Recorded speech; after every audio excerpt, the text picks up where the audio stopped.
Welcome to Florida, where the retirement package doesn't include a pool and golf course, but rather a nylon tent pitched under palm trees, instant noodle dinners eaten next to a public water fountain, and the special soundtrack of ambulance sirens wailing all night. Do you think working twice or 3 times as hard will be enough to buy safety? Sorry, here. The money barely gets warm in your pocket before you have to pay for the most expensive homeowners insurance in the country, sky-high living expenses, and rent that far exceeds retirement income.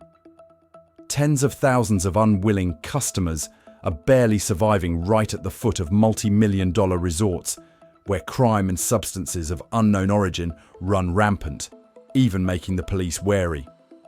Once hailed as a vacation paradise, Florida has become a heartbreaking farce where the American dream is a version of mandatory camping.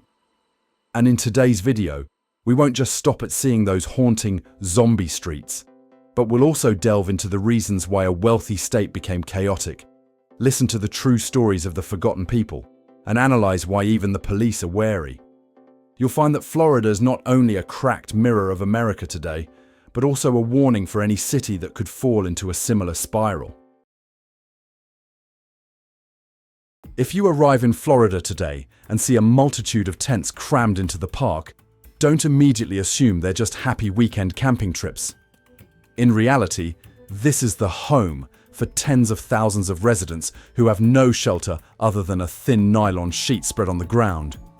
This irony is most evident in world-famous tourist destinations, under the palm trees of Miami Beach, right next to luxury hotels in Tampa, or on the sidewalks of Orlando, which once welcomed millions of tourists each year.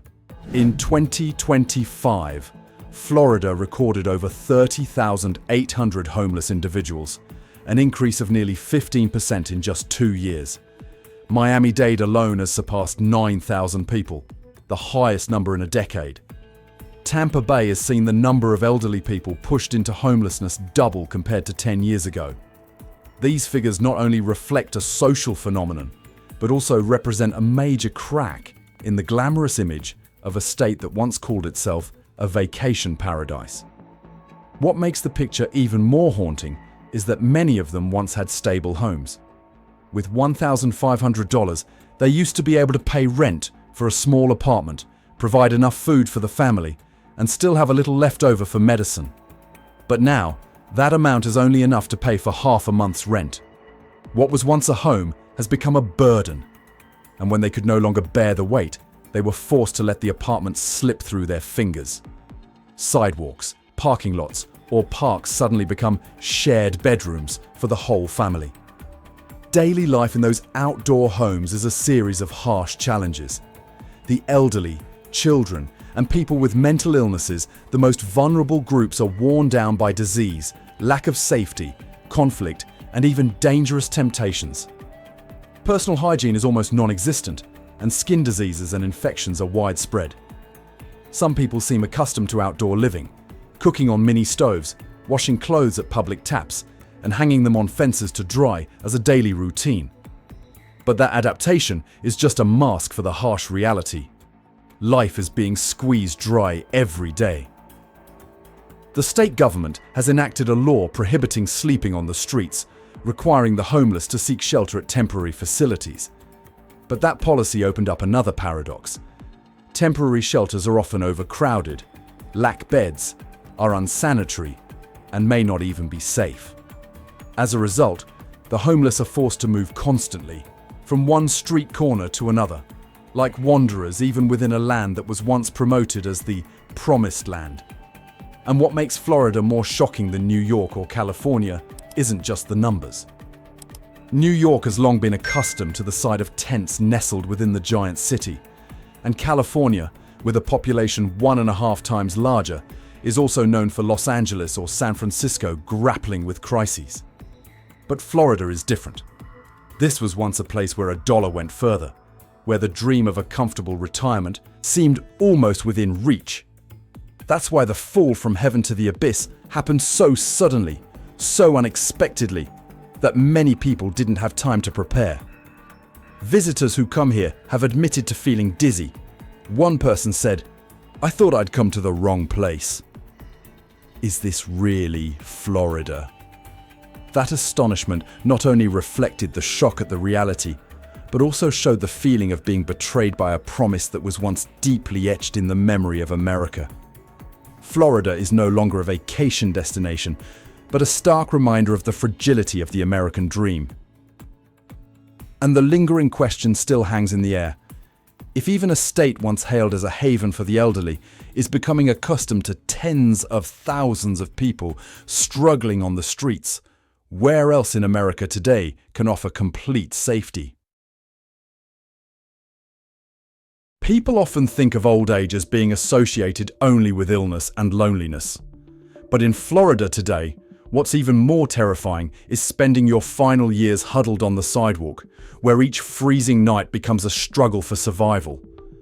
Now, what people worry about when they retire is no longer where they will go or what they will enjoy, but whether they will be able to keep their homes. Because if they don't, they will have to join the ranks of the homeless on the streets, where old age is no longer protected.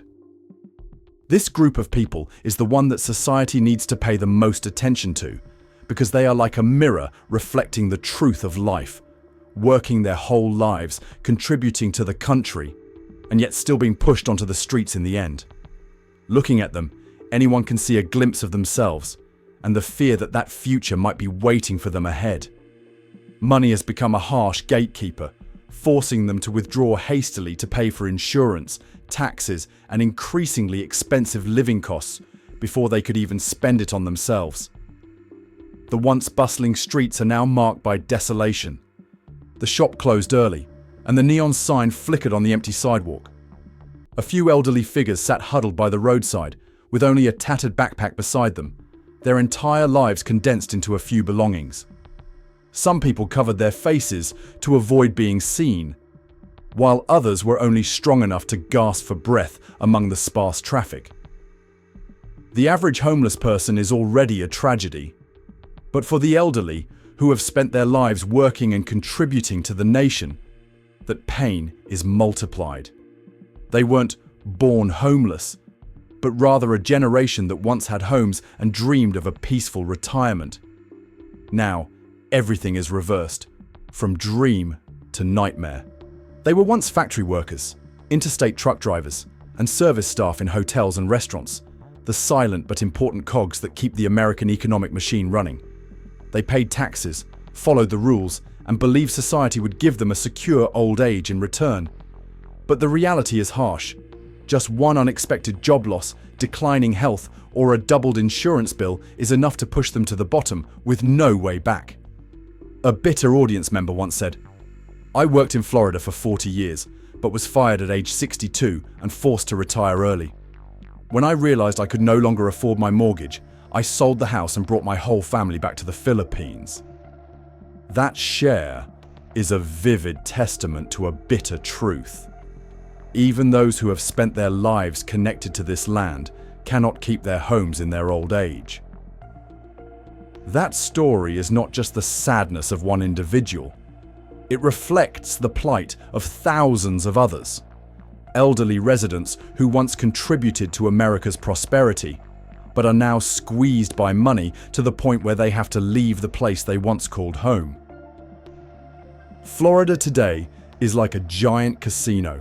Each insurance bill, each hospitalization, each month's electricity and water bill is like a bet that people are forced to make.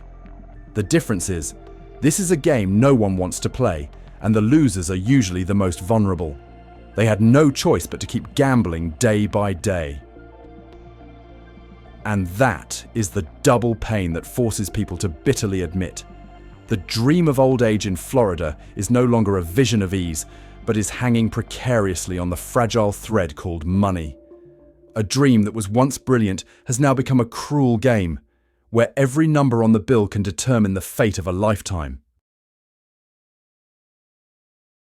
Florida has long been proud of its street patrol force, where patrol cars with flashing red and blue lights were once considered symbols of order and safety.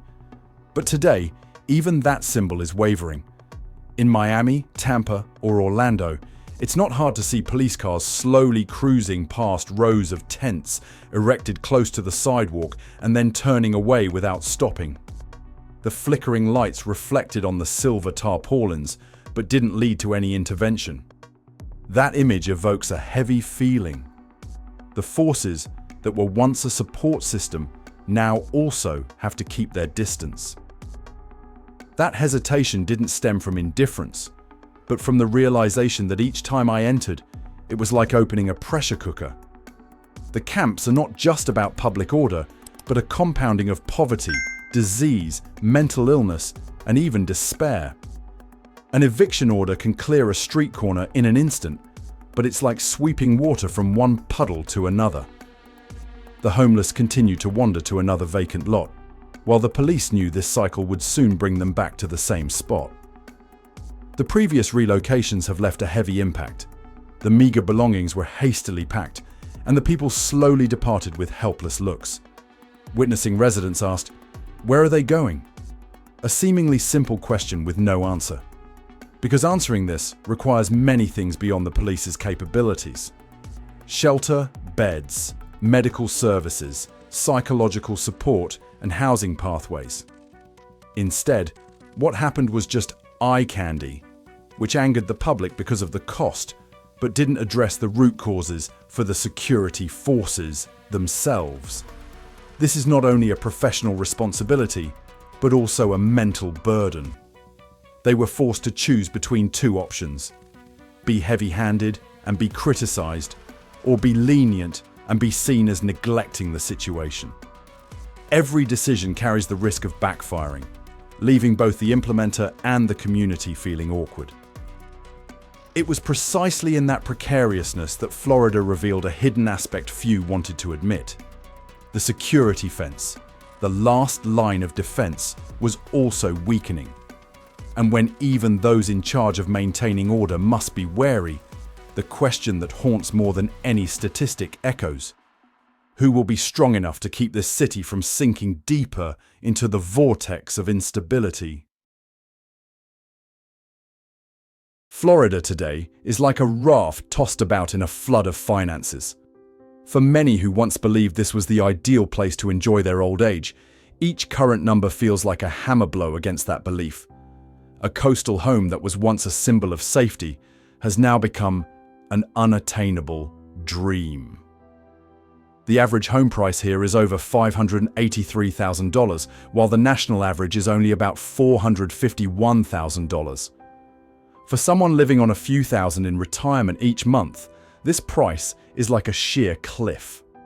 In fact, experts estimate that to live comfortably in Florida, an individual needs nearly $97,000 per year, while a family of four needs as much as $17,000. Those numbers far exceed the reality for the majority of older residents, those who have worked their entire lives and now only have a fixed income. Can't afford to buy, many people are switching to renting. But this door isn't wide open either. The average rent is now over $1,500 per month. For households that only live on retirement income, that amount has consumed nearly half of their earnings before they even have a chance to think about medicine or food. In a few years, rents have increased from around $1,200 to $1,700, meaning a family has to spend up to 40% of their income to keep their housing, long exceeding the safe threshold of 30%. Each month, they no longer plan for new projects, but only count every penny to have enough money to stay afloat. Even those who already owned their own homes, seemingly safe, were not spared from the whirlwind.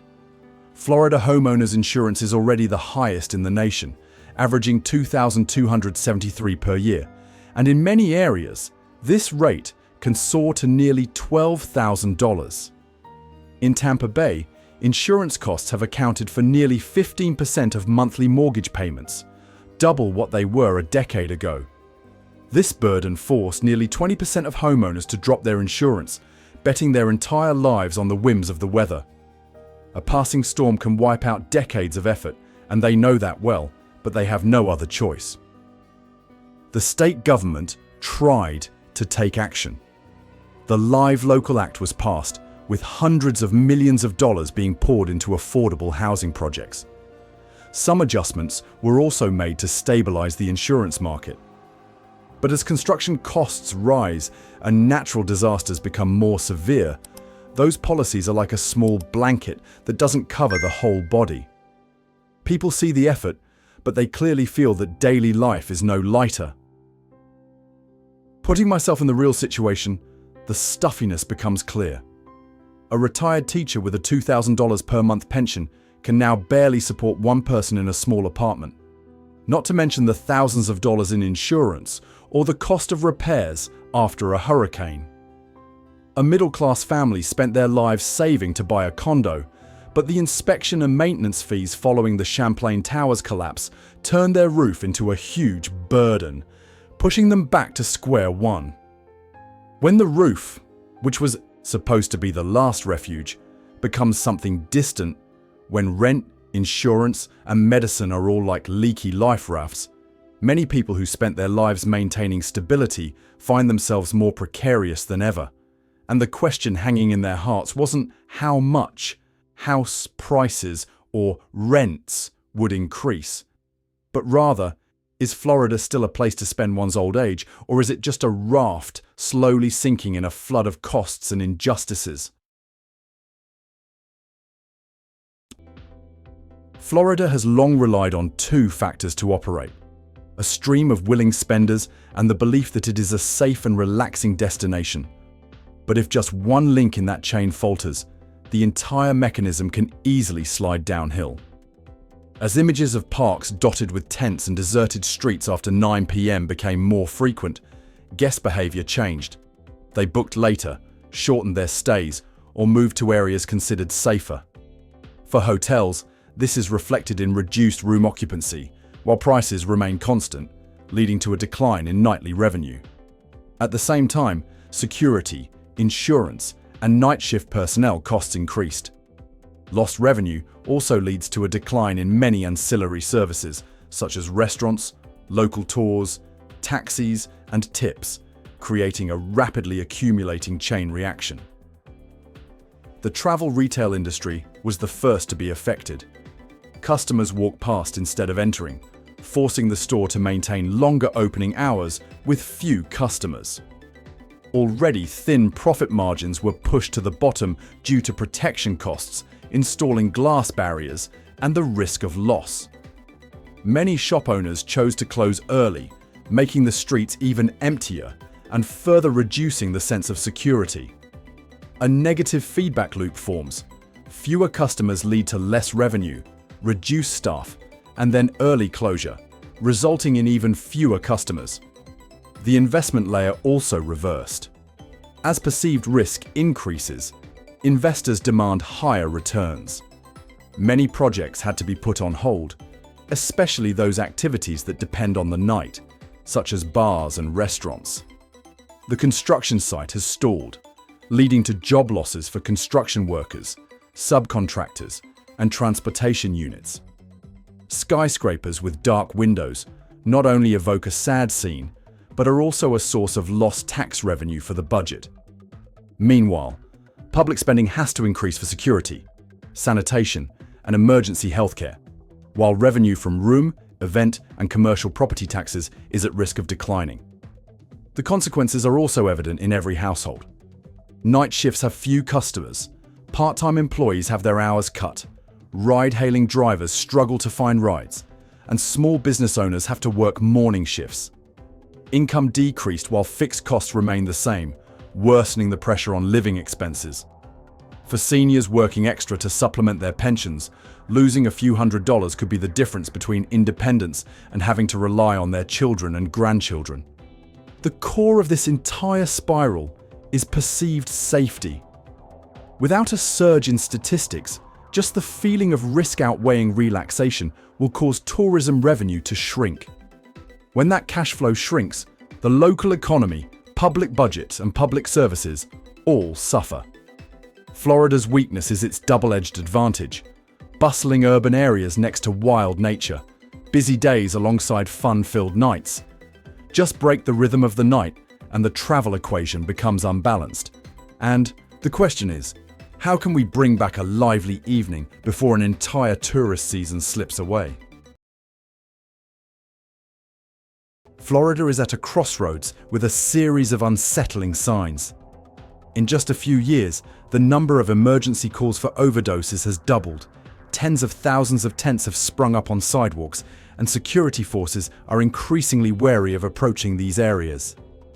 The image of a promised land once deeply etched in memory is gradually fading, leaving behind a future filled with doubt. In the pessimistic scenario, the cost of living continues to far exceed income. Home insurance remains unaffordable, and policies are only temporary. Florida could then become a second California, but with a faster decline, where tourism is only for visitors and residents are gradually marginalized.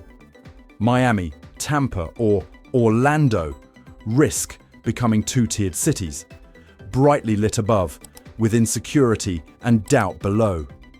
Familiar retail chains may also have to close early because they no longer have enough customers.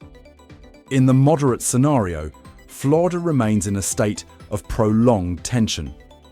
It didn't completely collapse, but it also couldn't regain its image as a vacation paradise. People are forced to get used to the sight of tents in front of their homes. Tourists come and go quickly, while the authorities are struggling with solutions that focus more on image maintenance than addressing the root causes. The shops are still lit, but they exist defensively, with reduced scale and cautious operations. Nevertheless, there's another possibility: Florida turning the crisis into an opportunity for reconstruction. If today's anxiety is seen as a wake-up call, the state could launch affordable housing programs, community-shared insurance policies, or social recovery projects to help people escape the cycle of street life. At that time, Florida might not return to its former glory, but who knows, it could become a new symbol, a place that once hit rock bottom but dared to rise again. The future awaiting Florida lies not only in politics or budget, but also in faith. Will the dream of a peaceful old age still be strong enough to endure?